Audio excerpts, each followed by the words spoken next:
What is up, everybody? Eddie Barco here, and welcome to the Nebula Music Podcast. This is a show where I talk to some of the coolest people of the music industry and where I try to understand their mindset and really what makes them tick. Today, I'm really excited because I have Cheney Ray, also known as CRAY, joining me on this episode. She's a very talented producer, musician, singer, songwriter, gamer. I mean, this girl does so much and she does it really well. If you do what I do and talk to people for a living, sometimes you're lucky enough to have really deep and meaningful conversations with people that you admire, and today is no exception.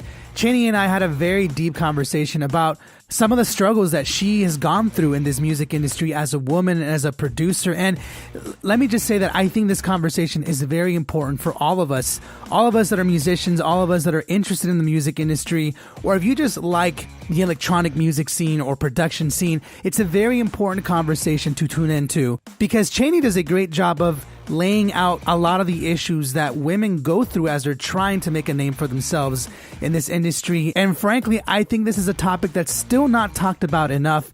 And so I'm very happy that I was part of this conversation and can't wait to share it with you guys. So let's not waste any more time. Let's dive right in.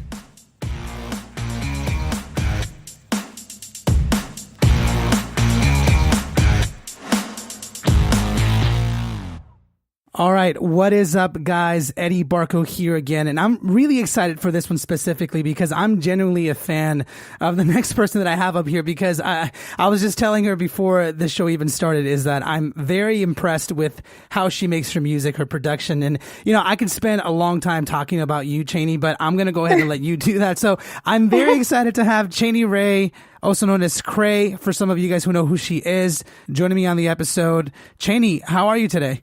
I'm good. Thank you. How are you? I'm doing great. Like I said, I'm really excited to have you on. I get excited very easily when I have talented people on. I'm excited. Me too. I get excited too. I'm glad. I'm glad that you're as excited as I am. But like I said, I don't want to waste any time. I sort of just want to dive in and get to know you a little bit better.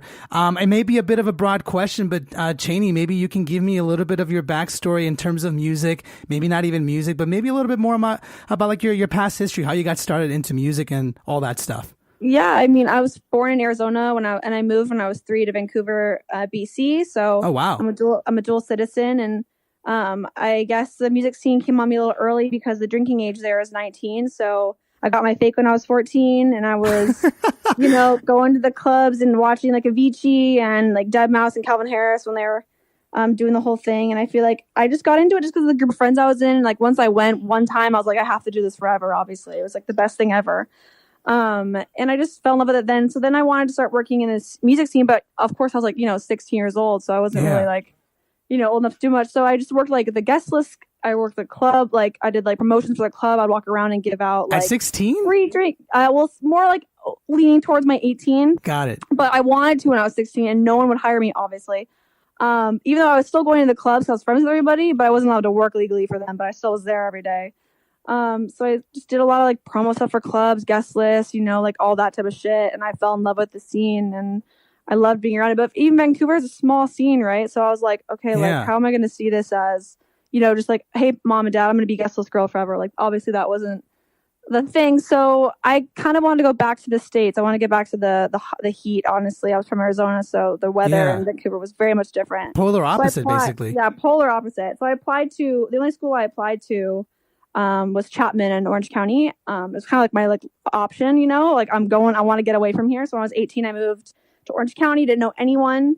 The music scene is a little bit different in Orange County. So the drinking was 21. I wasn't 21 yet, so I couldn't really do much. The fakes here are way more intense. Like no one could get in anywhere. So I was like, okay, I can't even begin the scene. I was going to the Yost for the 19 plus nights, there's no jobs in California. Like the jobs have been taken. So I was like, back to square one. I just started doing school. I've never been a school person. What year was that, by the way? I don't mean to interrupt, but what year was it that you moved to the OC? I'm curious.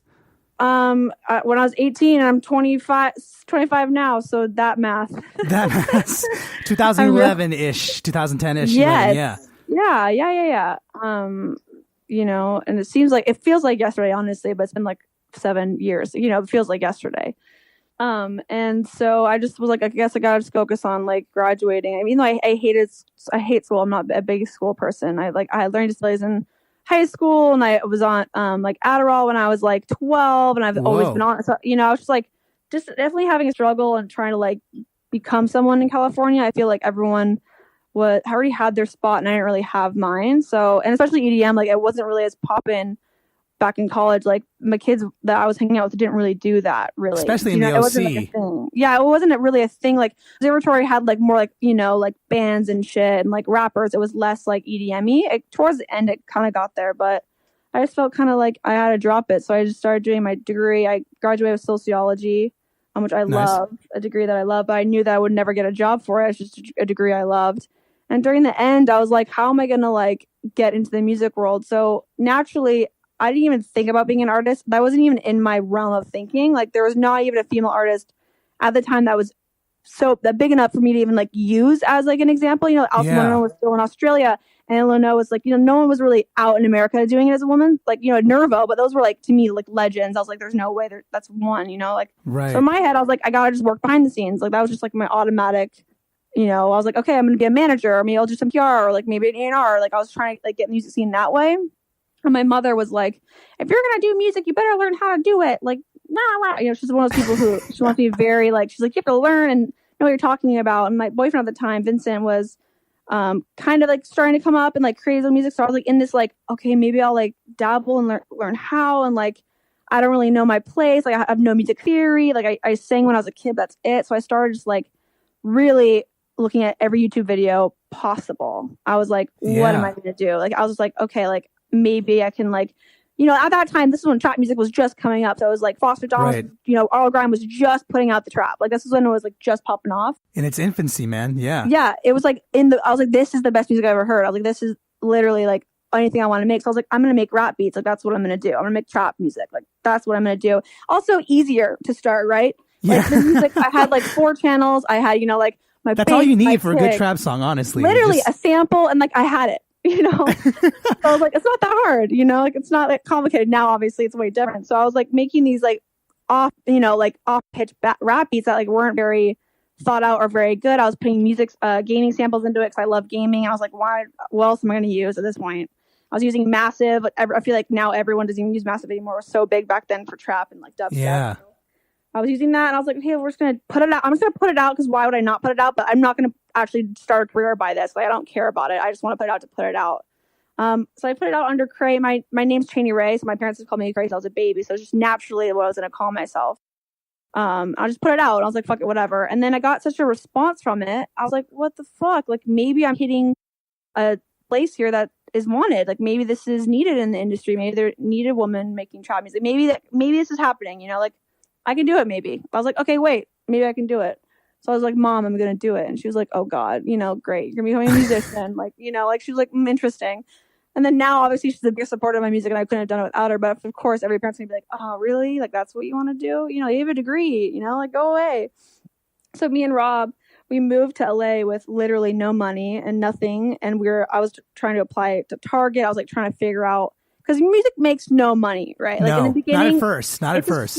It's the slowest roll. Yeah. It's like once you get there, you're good, but it takes a long time to get there, right? Like even to this day, like I am now making money off music because of touring, but like I couldn't live off streams. I couldn't live off things. Like I couldn't right now. Like even still, it's been 4 or 5 years. Like it's still such a slow roll. So when people, obviously think I'm a millionaire, I'm like, okay, I'm still struggling with rent. Like it's definitely like being an artist is definitely not like, Instagram pictures are one thing, but like that's nothing to do with like actual tangible money. Dude, I love that you say that because it's the truth, man. It's the truth. So many kids are like, Cheney, like, whoa, you're a millionaire, you're the luckiest person in the world. I'm like, okay, it's been 4 or 5 years living my dream, but holy shit, I am nowhere near even any type of savings. Like now I'm starting to save like pennies. Do you know what I mean? Yeah, I know exactly what you mean. I live that every day. Trust me. Yeah, you have to put so much of your money back into your art. Like if you don't want to put PR, then your song's not going to do it. Do you want artwork? You have to pay someone. Like, there's no like, or else it goes nowhere. You know what I mean? It goes nowhere. Yeah. Right. So like I was like, fuck. So I was trying to figure out what to do for income. My parents were like, hey,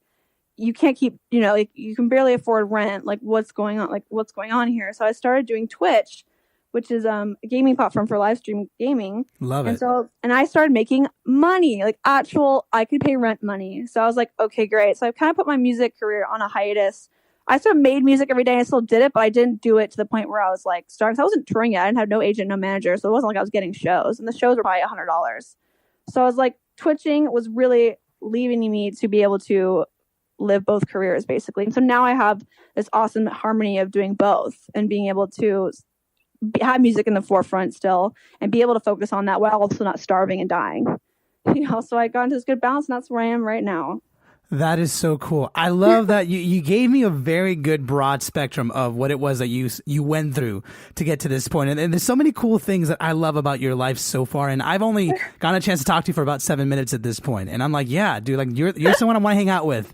I want to learn from. I honestly got to this point where I hear so much bullshit from other artists, no offense, or other fans or anyone.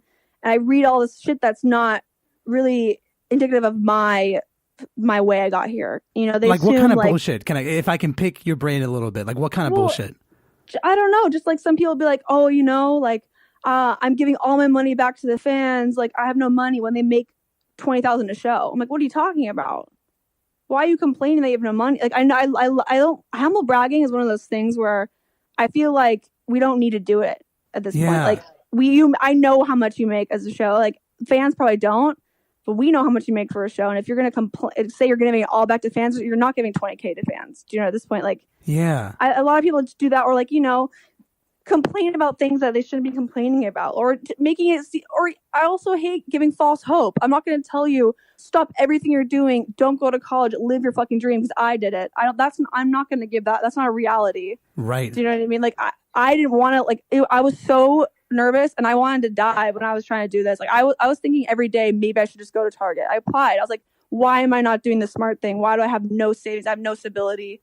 What am I doing? So I tell everyone, make sure to do music as a part-time. Don't give up everything to do music and then lose everything. Everything's about balance, So when people are like, live your dream, I'm like, live your dream, but also be smart and don't bet your entire life on your dream. If it doesn't work out, you're fucked. Yeah, dude, wise words from you. Honestly, man, like, thank you. Thank you for saying that, because that's something I try and share as much as I possibly can, because I think I'm going to take it a step further from you, and you can feel free to disagree with me, but I honestly think there's different types of people out there. And right now, with social media and all this bunch of cool stuff that's happening, there's a lot of attention on those people that are, I don't know how to describe them, but you know how there's a certain type of person that's okay with sort of not like letting go of everything and just kind of seeing what happens. Personally, I feel like myself, and most people aren't like that. It's very hard to sort of let go of everything.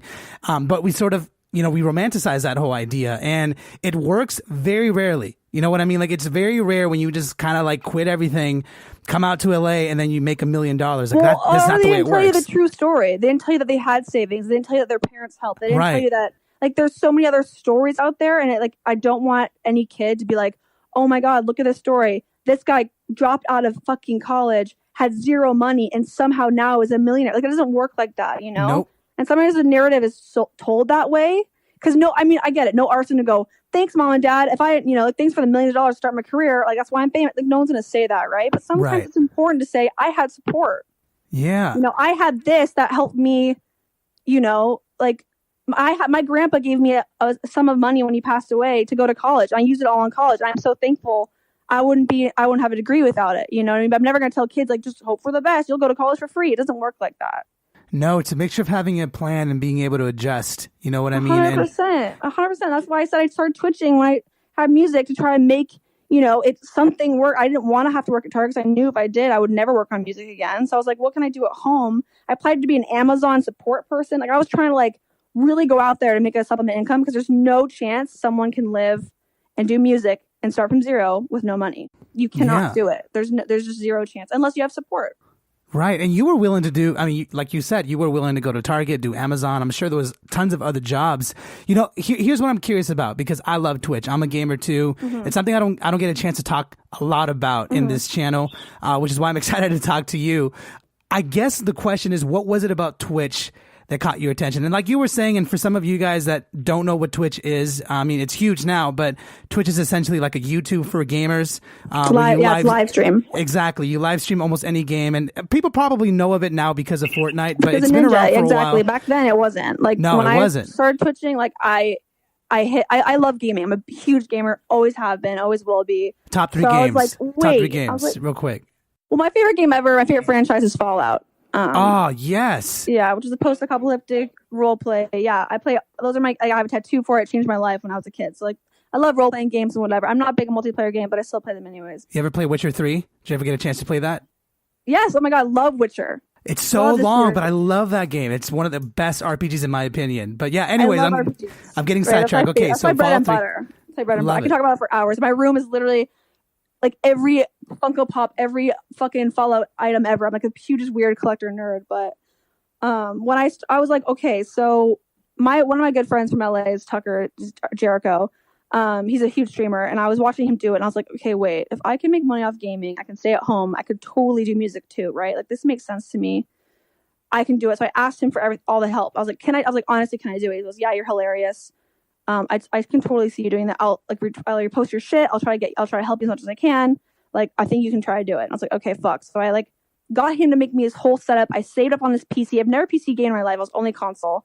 I was like, okay, let's do it. So I saved up. I like waited for this PC.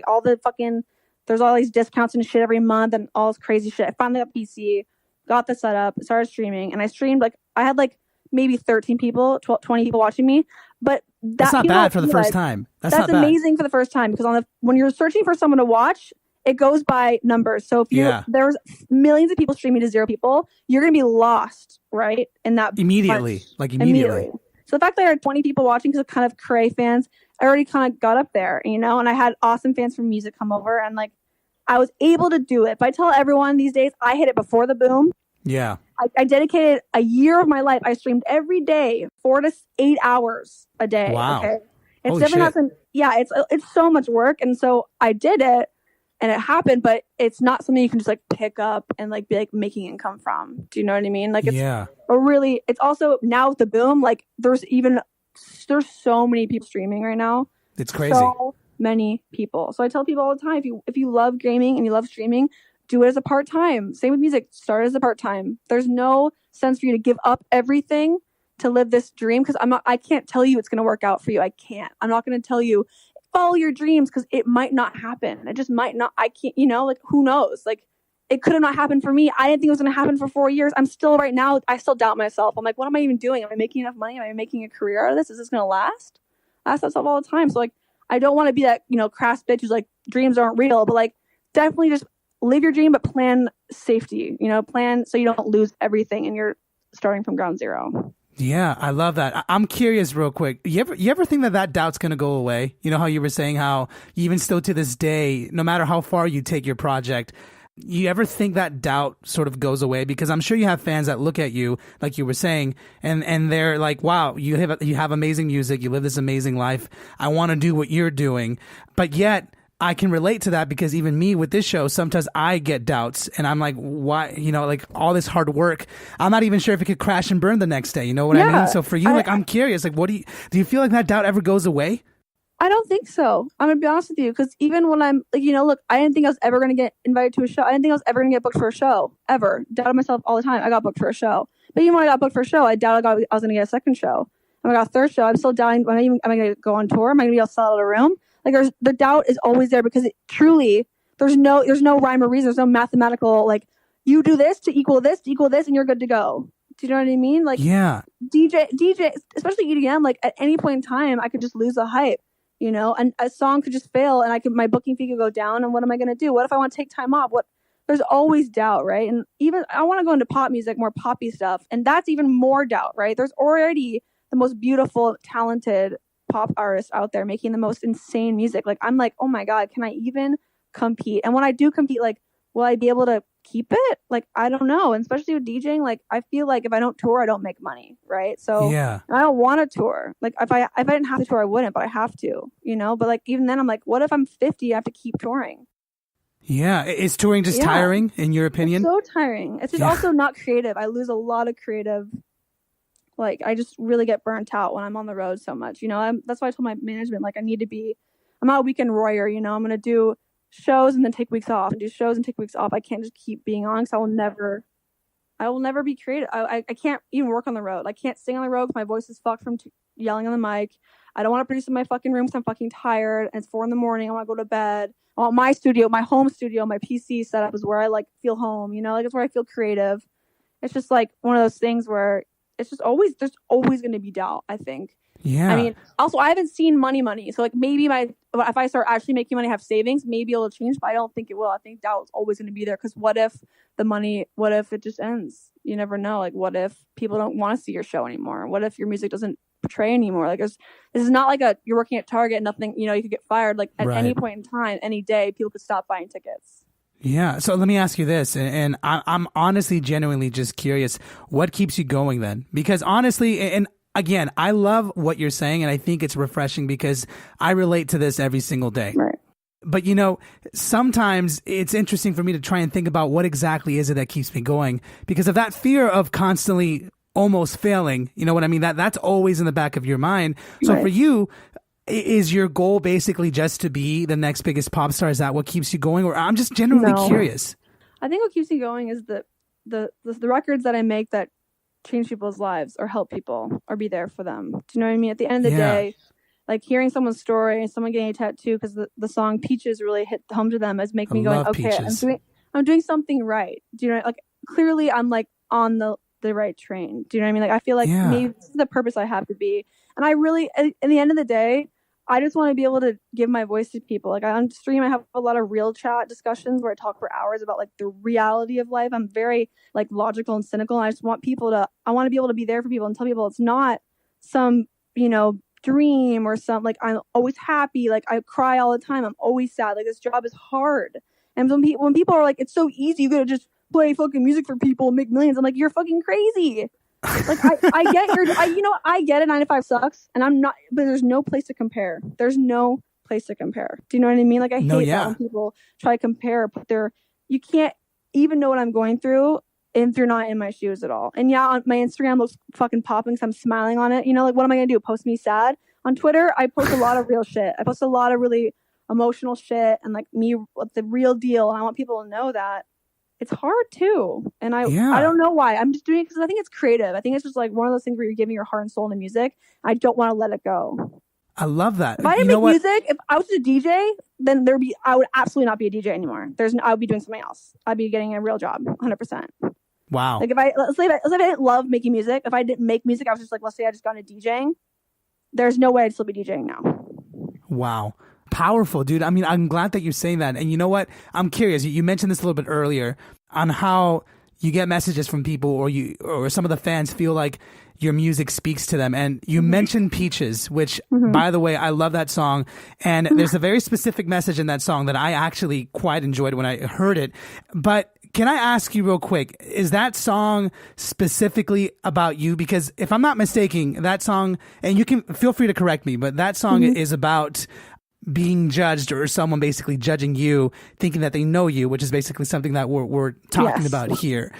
Is that about a very specific thing that happened to you, or are you just sort of generalizing in that song? It was just about, I was getting to a point in my life where the bigger I'm getting is obviously the more hate I'm getting, which is granted, obviously, as a person with influence. And I was just sick and tired of seeing, you know, messages that were so hateful and so full of, I don't know how to even explain it. Like I love constructive criticism. I don't think I think people are going to hate my songs. I think people aren't going to like my songs. And that is completely okay and normal because I don't like some people's songs. I don't like Blank and Blank's new music, but am I going to go on the internet and completely shit on them and try to make them feel ugly or stupid? No. So it was kind of about this. Social media is just so toxic nowadays of things that they don't like. And I think it's okay to not like something, but I don't think it's okay to shit on someone. So basically the song was about me just being a woman and feeling like I got no credit for what I've done. You know, I always got asked if a guy helped me or if I dated this guy to get here or whatever. And it was just about like, you know, taking the bricks you throw at me and just using it as ammo to become better. You know, I just wanted people to realize that I get hate on me every day, and I'm going to turn into something better, and hopefully other people can too. Yeah, no, I love that. And that's what I assumed that your song was about. And I'm happy that you released something like that because it's something that I've noticed happening a lot more lately. And obviously, I think hate towards women in general in the music industry has always existed, you know, and I don't like personally, I don't like labeling like a girl guitarist, or girl producer, or girl blah blah It's blah. insanity. Yeah, it's you're a producer, you're a guitarist, you're a musician, period, regardless if you're a man or a woman. And for you, I can imagine that sometimes, or at least at the very beginning, when you were first starting to try and make a name for yourself, I can only imagine, and maybe I'm wrong, that a lot of that hate might have been surprising and maybe it hit you hard. And I'm curious, like, did that happen? Yeah, I mean, like, there's probably the lowest parts of my life is trying to not let that shit get to me. The most probably get shit on for is being pretty, which is the weirdest thing in the world, right? I get shit on the most for being pretty. She's too pretty to be a producer. She's too pretty to make trap music. She's too pretty to DJ. She's just too pretty. Like, clearly it's a facade. Clearly she's a model. And then the other stuff's paid for. Like, I'm like, if I was ugly, I wouldn't get. I'm like so confused as to why that's a diss. Do you know what I mean? Like, they're turning something that I'm not even confident in myself. I'm so insecure all the time. Just because I have an Instagram and it makes me money and I'm working on it does not mean that I fucking sit home every day, take photos of myself and love how I look. I fucking hate parts of myself. Do you know what I mean? Yeah. And I hate when people are like, "You're just too pretty." I'm like, excuse me? How is that? How are you going to turn something like that into something mean? Do you know, like, to me, it just blew my mind. I just didn't understand. I was like, this is so stupid. And then within those messages, getting dick pics and getting fucking sent the most awful messages. So, like, I have people saying I'm too pretty, that it's not real. People saying I'm ugly and stupid. And people also hitting on me and telling me that they want to, you know, bang me and take me to fucking Milan or some shit on a trip. Like, I get like the weirdest messages, right? And like, of course, I have 50% of the most amazing fans in the world who are absolutely the best people, but the other 50% is a lot of bullshit. Yeah. We don't realize it. Can I ask you, and obviously I don't really know the answer, to be honest, but I'm curious what you think, because I personally think this is something that as a society we're trying to deal with. You know what I mean? Me specifically, like, I don't claim to be any perfect person. I'm sure I've had my moments in the past where I also haven't respected people. But I'm curious for you, like, where do you think a lot of this hate sort of comes from? Do you feel like it's because a lot of these people are insecure in themselves, or is it just society, or what? It took me a long time. I go to therapy regularly since I was 12, actually. And I was talking to my therapist. I'm like, I don't get it. I don't understand. Like, I want to talk back. I want to fight back. I was like getting like very like, I want to be like a fucking warrior. And she goes, you can't do that because these people are hurting more than you are. You know, she's like, how much? She's like, Cheney, at your lowest point, would you ever comment hate on someone? And I was like, never. She goes, that's because that's your lowest point. Imagine being so low that you have to put hate towards someone else. Like, I couldn't even imagine. I've been the most depressed I've ever been. I wanted to kill myself, but I've never wanted to ever hurt anyone, right? Like, that's just never been in my. So I don't know what these people are going through, something that is leading them to think that's okay to do. Do you know what I mean? Like, I don't know their demons, and I don't want to add to them either. So instead of fighting back, I always just respond with like love, or, you know, just not respond at all and just let it just slide, because there's no point in me fighting someone that's hurting just too. Yeah. Is that hard for you to do, to be honest, to give that love back? Of course, sometimes I get, you know, spicy and I respond. I'm like, what the fuck are you talking about? Like, obviously there's some comments I'm like, that's what I would do, to be honest with you. Yeah. If I was in your shoes. Some of them, like, if they're not like the ones that are like, fuck you, bitch, I'll kill you. Obviously those ones I don't respond to. But if there's ones being like, oh, like, haha, like, she just got verified because her boyfriend. I'm like, are you fucking insane? I'm like, if only life was that easy. Do you know what I mean? I wouldn't be doing shit, okay? Like, I would just be chilling on a beach if I could get everything handed to me to my boyfriend. That'd be fucking amazing. What a but great doesn't point. work like that. Yeah, I speak a little bit of real talk to them, but I'm never rude back. I just want them to realize how dumb they sound. Because in all honesty, I would be fucking popping if my boyfriend gave me all this shit. You know, he's fucking killing it right now, and I'd be fucking doing crazy bass shit if that's what I was doing. That's not how it works in this industry at all. Yeah, it's very hard to get something handed. Like, I mean, obviously, I mean, if we think hard enough, we can sort of figure out people out there that sort of had the easy way. But in general, personally, I think anyone who's ever made a name for themselves, there's hard work involved. You know what I mean? Yeah, and I'm sick of people thinking fans are dumb, right? Fans are fucking smart. They can see when you're not genuine. They can see when you're doing shit that's fucking, they can just see it. Like, yeah. It's not, they're not dumb. They can obviously notice when things aren't genuine. They can obviously notice when things are being handed to people. They're not stupid at the end of the day. You know, they might not be as aware as people in the industry, but they can see right through shit too. Yeah, no, you're absolutely right. And I'm curious what you think. Like, do you feel like at least in the genre that you're in, I know I am starting to see more girls get into that. But it is, in my opinion, still a very male-dominated genre, especially in the electronic scene. Do you feel like that's sort of changing?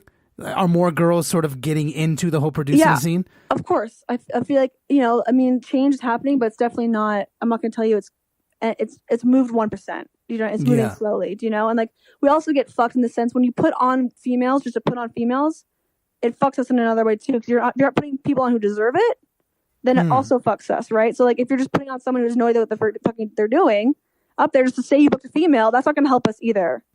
Yeah. You know what I mean? Like, just be somewhere to support women and give women a chance to prove themselves and work hard, and that's all we need. There's equality right there. Okay, we don't need to be put on because you feel bad. We don't need to be put on an all-girl lineup. I say no to every all-girl lineup ever because it's fucking stupid.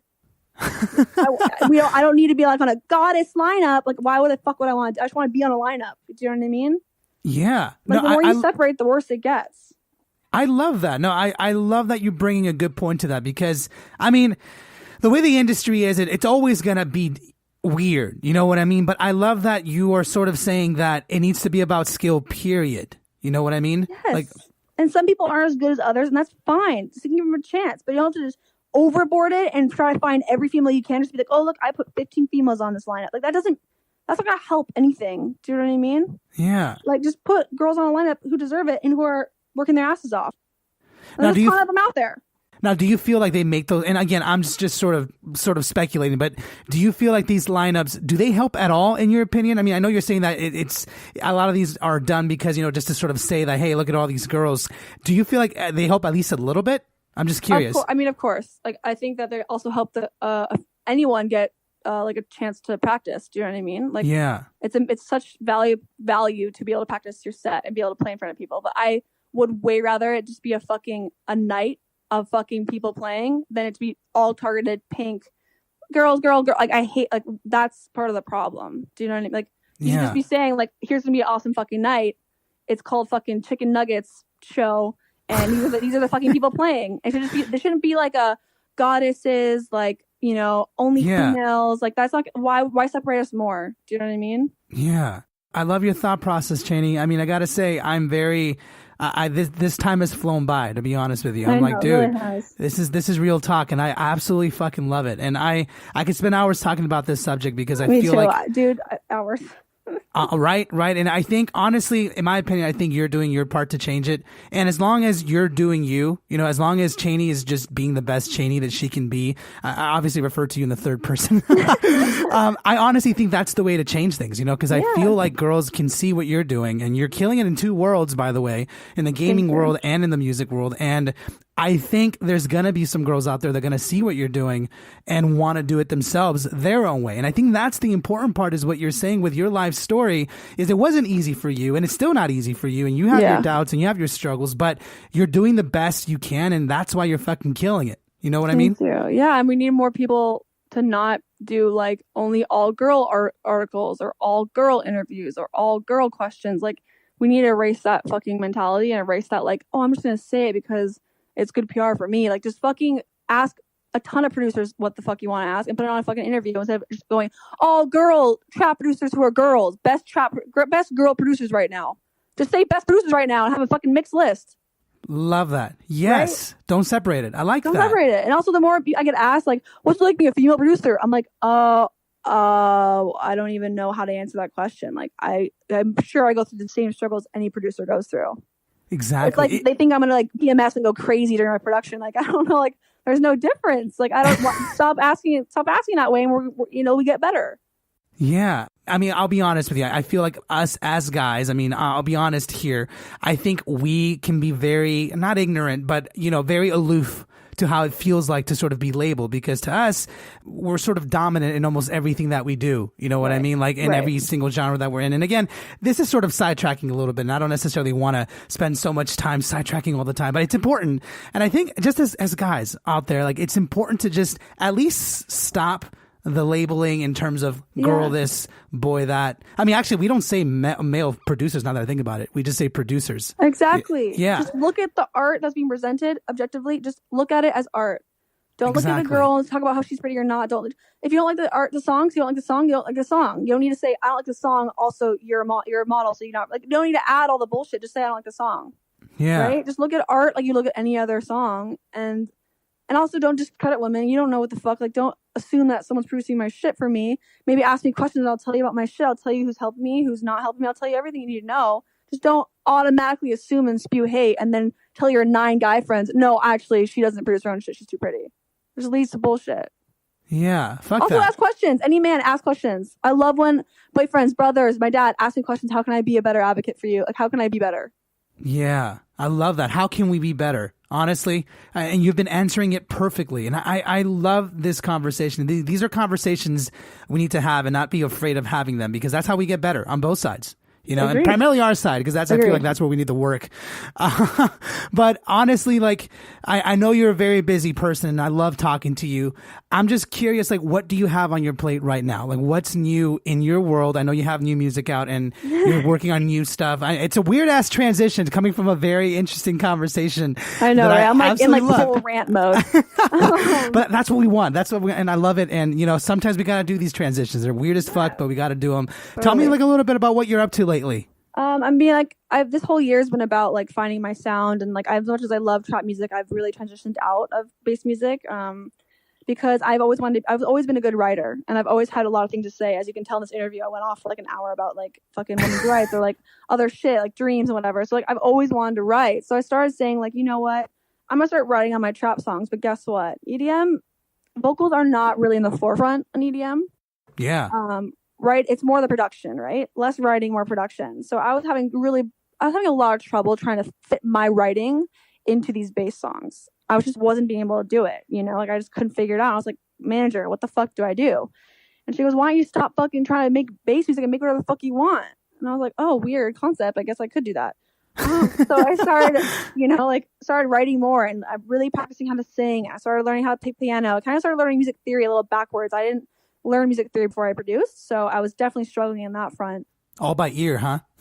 Yeah, dude, I'm telling you, it was a lot. And I started getting in the room with a ton of different producers and a ton of different writers, and just learning a new concept of writing. So I'm used to being on my computer making these rap beats, right? Just making like heavy bass, 808s, like let's go, sampling everything, like let's go. It's really fun. And then I turned into like, I want to make a full constructed song, which I've never done before. So I was like, I need help. I want to learn. So I started in these rooms with different producers, and I was learning so fucking much. Like, I will never understand the vast world of producing. I will never, like, it's impossible. It's impossible. I will be 90 and still like learning a new thing every fucking 6 seconds. Do you know what I mean? Yeah. It's so vast. So I was like, oh my God. I was like, my brain was exploding. I was like, if I want to make these amazing mature records, like, I'm going to need help. I'm going to need guidance. Cause like, I can't even fathom making a full record with full vocals I'm doing. Tracking vocals on Ableton was literally the worst thing in my existence. I was like, fuck this whole scenario. So I started doing on Studio One, which is way more friendly. So even that, I was like, I felt like I learned 2 months faster. So I was like, oh my God, Studio One is so user friendly. I can do it. I can see it. There's different colors. I can see what tracks I don't want. I can favorite which ones I want. Drag them in, done. So I was like, okay, at least like feel like I'm getting somewhere, you know, like I'm learning. Each producer is telling me new things. Each writer is telling me, you know, these words don't really work in songs very well because you can't really understand them. I'm like, oh my God, wow, crazy. So I'm just learning all this stuff, and it's been so rolling but so beautiful. So Peaches came out, and then I had Fractions, which is a super vulnerable song. So all my songs I have now are all written and vocals by me and produced by me and helped with other people. Like Kid Fruipy has been an amazing help. He's an amazing producer. I love him. And I've just been like trying to make these like mature records with my voice, with shit being said, like my story. Do you know? Yeah. Like, I'm sick of the same vocals. Like, I love you, baby. We're gonna go to the party. We're gonna drink beer. Red Solo Cups. Like, woo, get fucked up. Like, I'm sick of the same narrative. I was like, I want to start writing about stuff that really matters to me. Can I ask you real quick? I know you said that you're learning music, like theory and that kind of thing. Is it harder now? Because obviously I've trained I taught myself how to read music and all that stuff when I was a kid. Yeah. But I remember at first everything was by ear. You know, you kind of remember patterns and all that stuff. Is it weird now, sort of making your music now that you sort of... It's so backwards. Yeah, I can imagine. So like how much more difficult is it to make a song now that you're kind of trying to balance and insert some knowledge into your ear knowledge? You know what I mean? I think now I doubt myself a lot more because I'm like, oh my God, this chord does not go with this chord. When I made Chinese, I was like, fucking whatever. I was like, you know, just warping shit. I was hoping for like it's not, if it's off key, like fuck it, no one really cares. Now it's pop music and like more like these songs, like every key matters, you know? Yeah, has to be polished. Each sub, each fucking master, like everything has to like complete the whole record. So now that I'm learning all these fucking chords and I how to make music and play piano and like songs and like keys, I'm like, oh my God, I'm like overthinking everything now, you know? I'm like, oh my God, each move has to be meticulously perfect. And that's what makes sense though, because pop hits, what makes a hit, not all songs make a hit. Look at all the songs in the world. There's fucking 10 on the radio right now. 10. You know what I mean? And what a good observation. Are written and produced by 100 different people.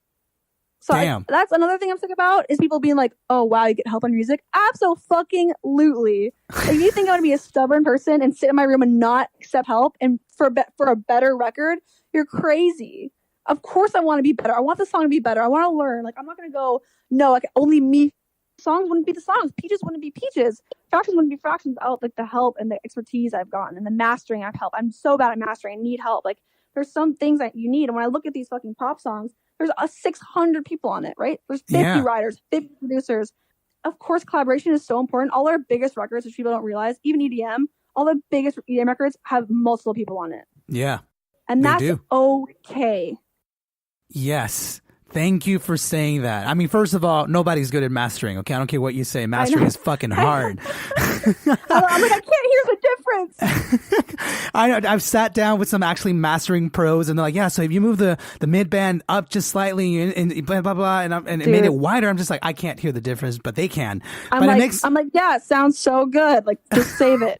I just trust what they're saying, but thank you so much for saying that because it's so true. I think I'm going to put myself in those shoes because I'm a drummer, so I come from a musician's mindset, and I've transitioned from that mindset since, but it was so easy for me back then to sort of judge when someone had a whole bunch of people on their track. And I think, you know, it's okay if you want to be a solo guy, like if you want to only do anything by yourself. Yeah. But at the same time, also, if you're fucking that talented, go off. Do you know what I mean? If you're that confident in your fit, slay away.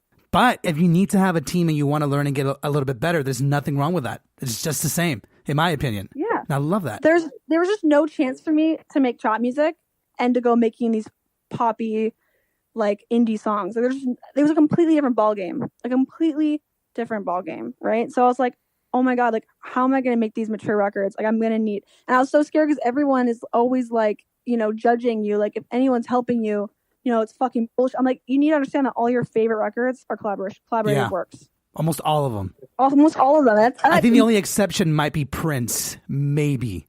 You know what I mean? Right. Maybe. Maybe. And that's a big maybe. And like, I think that's okay. I think we have to get out of the world that like, I think we have to get out of the world of like, you know, like everyone's trying to shit on everyone for everything. Just, if you enjoy the music, then enjoy the music. That's the end of the day. Yeah. And enjoy the process too. Enjoy the process.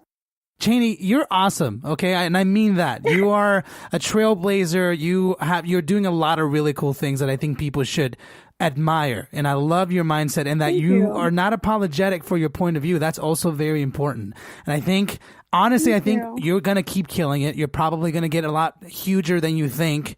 And I think a lot of people are going to use you as an example in the future. And frankly, there's so much more we can talk about. I think you said everything you needed to say. And I'm curious, like, specifically for people out there that are interested in sort of making their own music. Maybe they're not musically talented in their eyes. Maybe like you, they didn't know music. Or maybe there's a whole bunch of girls out there that want to become producers and do what you're doing. Mm-hmm. I mean, like I said, you've said everything already. But if you could just summarize what someone could possibly do to kind of become better and sort of do what they want to do and pursue their dreams without necessarily, you know, giving up everything, like what would you suggest for them to do? Don't be afraid to ask for help. You know, and like, I think another big thing is to make friends with other people in your lane, you know, like make friends with the people around you, the other small producers, other up and coming, like you have so much to learn from and everyone can help, you know, like even if you have 5 people who are all starting to make music, all of you, it's different. Everyone's watching you differently. Every new eye could come just because your friend reposted your song. Like, you know, like get everyone to support you and try to get that friend group and support group early on because it's so important to come up with other producers, you know, you're doing it together. Yeah. It's our lane, you know, like never be afraid to ask for help, never be afraid to be different. Like if you want to make some weird whack-ass music, just fucking go for it. Don't ever look at a song and go, I want to make something like that. Do you know what I mean? Just make what comes to you because producers get so stuck in making a certain type of beat like someone else and you will never get there. You'll never get to that certain beat, you know, because that's already been done. Yeah. You know, like really just try to create and like also like honestly, I would recommend learning music theory at the same time you start producing because it's just helpful. like I had to backtrack and start learning it now. Like it's definitely more helpful to like learn kind of similar times, and like even learning piano is so helpful producing. Like it just makes chords and like just makes everything a little bit easier. So that definitely helps too. Awesome. Wise words from Ms. Cheney, also known as CRAY, guys. Thank you so much, Cheney, for your time. You are awesome. Seriously. You too. That was awesome. Call anytime. We can do many interviews. I hope you enjoyed my conversation with Cheney.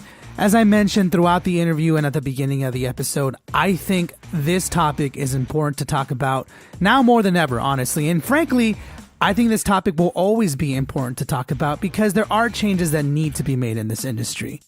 I love when I have meaningful conversations with people because I think that's how we empower change. Listen, at the end of the day, if you're a man or a woman and you're a fan of the show and have listened to me for a while, you know that I'm a big fan of everybody doing their own thing and going after what they want. And I think this conversation shines a light that sometimes it isn't easy to go after what you want. You will face a lot of obstacles. But honestly, and I think the biggest takeaway with this conversation is remaining true to who you are and believing in your skills and ignoring everybody, no matter what the obstacles are. If you truly want something, and I firmly believe this, if you truly want something, then you'll find a way. As a man, I'll never be able to fully understand the challenges that someone like Cheney goes through in this music industry, but I'm passionate about it. I think that by talking about it, by being honest and being real like we were in this conversation, we can slowly start making changes for the better. And I know that I definitely will put into consideration some of the things that Cheney talked about. I never want to be someone that brings somebody else down, especially a woman who's trying to make a name for herself. I never want to be the reason why they don't want to chase their dreams. And I don't think any of my fans or you guys who are listening want to be that type of person either. So it's just food for thought. Definitely some topics in there that are not easy to talk about, but I love that we get a chance to be a part of it. Cheney, again, thank you so much for being a part of this conversation. I love what you're doing. I love your work. Keep on being amazing. And to all of you listening to the conversation, do your thing. Go out there, pursue your dreams, be who you want to be, and don't let the haters bring you down.